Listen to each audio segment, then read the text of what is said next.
Hey everybody, thanks for being here. Today I wanted to show you what I've been working on.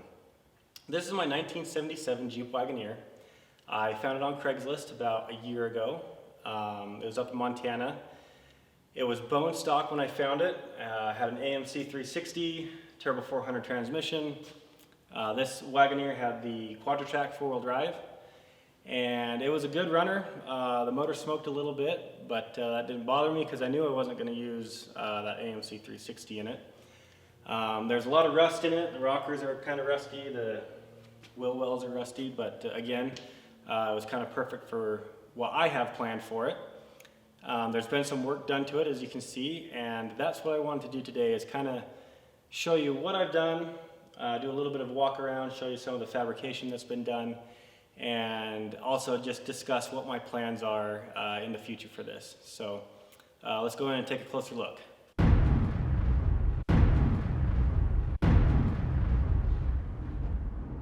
All right, so let's start up front here. You can see that there's been a lot of disassembly already. I knew from the beginning that I didn't want to use the stock powertrain from this Wagoneer for the build. And so I pulled the clip off to gain access to the motor and transmission. Made it really nice to pull those out.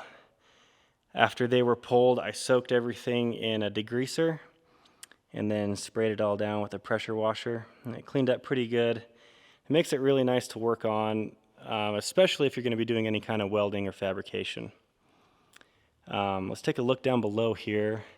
This is a Kingpin Dana 60 from a 1991 Chevy K30, and it has seen some weather. It was in a farmer's field for a while, but we're going to go through the whole thing, re-gear it, do a high steer kit on it, and paint it up nice. So I had big plans for the front suspension originally.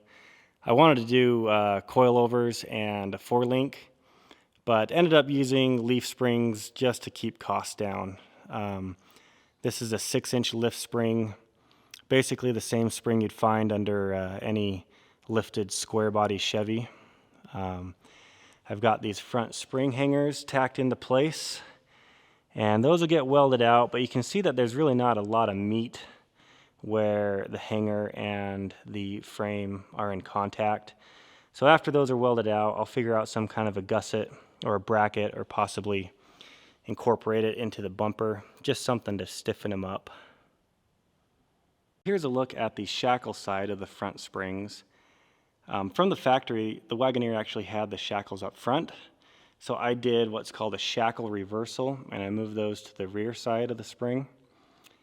And they have brackets that you can buy that weld to the bottom of the frame rails that will hang your shackles, but I didn't want to add any unnecessary height to this, so I ended up drilling the frame with a magnetic base drill, and then I sleeved it, and then those shackle bushings just sit right inside that sleeve there. Again, this is just tacked up. I just wanted to make sure that everything sat right before I welded it up. This has been probably my favorite part of the build so far. It was a lot of fun to lay this out, get it drilled and sleeved, and it turned out really good. Here's how I set up the mag drill. If you look at the frame rail, you can see a piece of plate tack welded to it. There was just enough of a profile on that frame rail that the magnetic base didn't want to stick to it.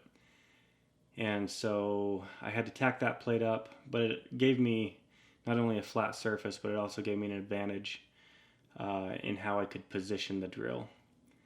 And so it was pretty tight, but it drilled through very nice.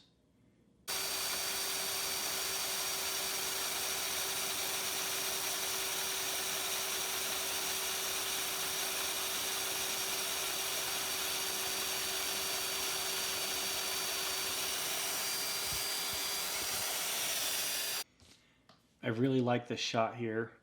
This is from the passenger side, looking through the frame rails that have just been drilled. This is before the sleeves are in, but I love that everything just lines up perfectly.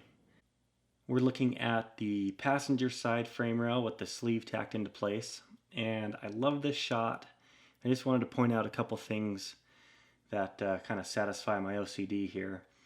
You'll notice the Sharpie line drawn around the sleeve.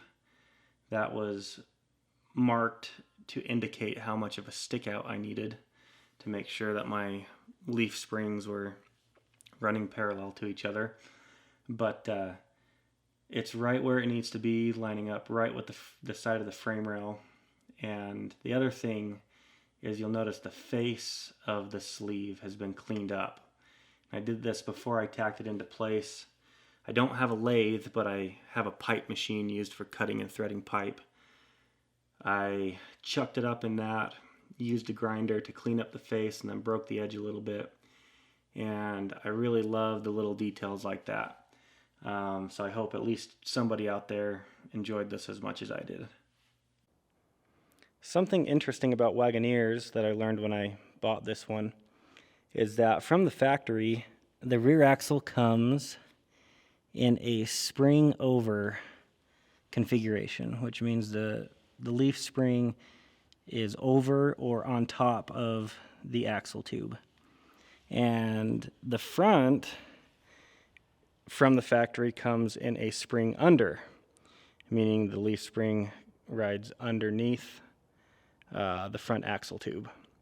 And so in order to maintain a level ride height from the factory, all of the rear mounting brackets for the leaf springs had to be tucked up as high as they could go. And right here is kind of the remains of where that bracket was.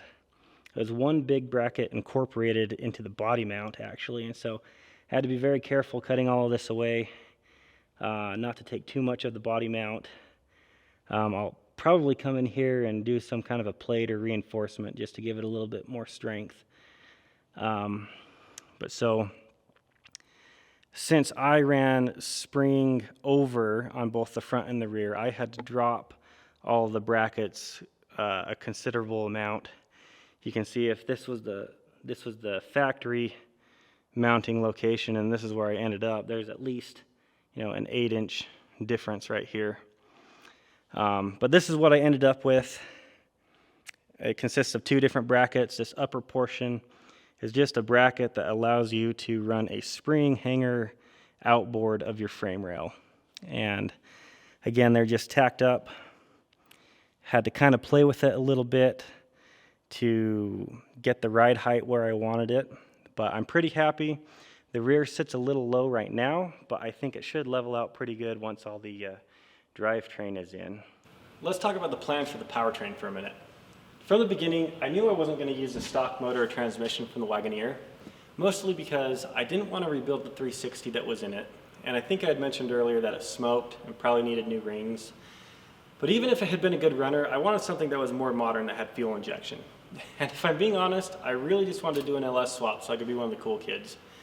And I immediately started looking for donors when I got this thing home. Most everything was out of my price range, but I happened to find this construction company that was selling a few of their vehicles. And one of them was a 2003 2500 HD.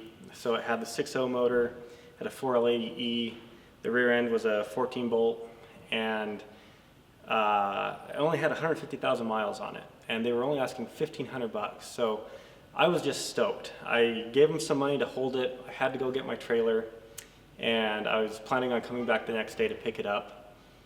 Well, the next day they call me, and the construction company can't find the titles. And long story short, the trucks had been used as collateral on a loan that they'd got to buy some equipment. And the bank had the titles, and they weren't going to let them go. So I got my deposit back and continued my search for a while, but nothing was really within the budget that made sense to use as a donor. So now that story time's over, I'm going to show you the motor that I'm going to run in this thing. Okay, so here's the motor I ended up with. It is a Chevy 350 Vortec out of a 97 Tahoe. And I actually had this thing laying around. I bought it for a different project that I didn't get around to. And so when the plans for the LS fell through, I figured I'd put this to good use. It's really complete, came with all the accessories, which is really nice. You don't have to chase down all the little odds and ends. Behind that is a 4L80E transmission. It's the early version, so we're not going to have any issues running that behind the Vortec. And then bolted to that is the new Process 205 transfer case. So overall, I think this is a really stout setup. It's going to be perfect in the Wagoneer.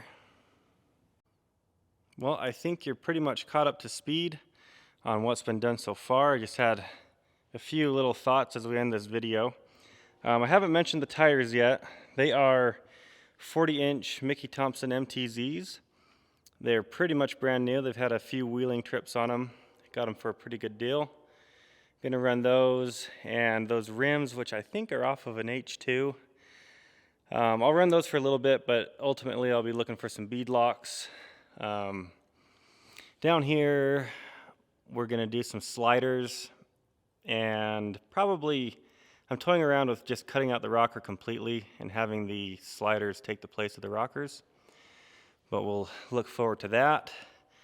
Obviously, there are some clearance issues here. There was just barely enough cut out so that the tires would fit. I'll come back through and clean that up, make it look pretty, make sure we have plenty of clearance there. The back end is going to get a nice bumper, tire carrier, have it all swing away because I still want to utilize the tailgate and glass combo there. But anyway, I think that pretty much does it. Next time you see me, hopefully we will be working on shoving this all in here. So thanks for watching, and I hope to see you soon.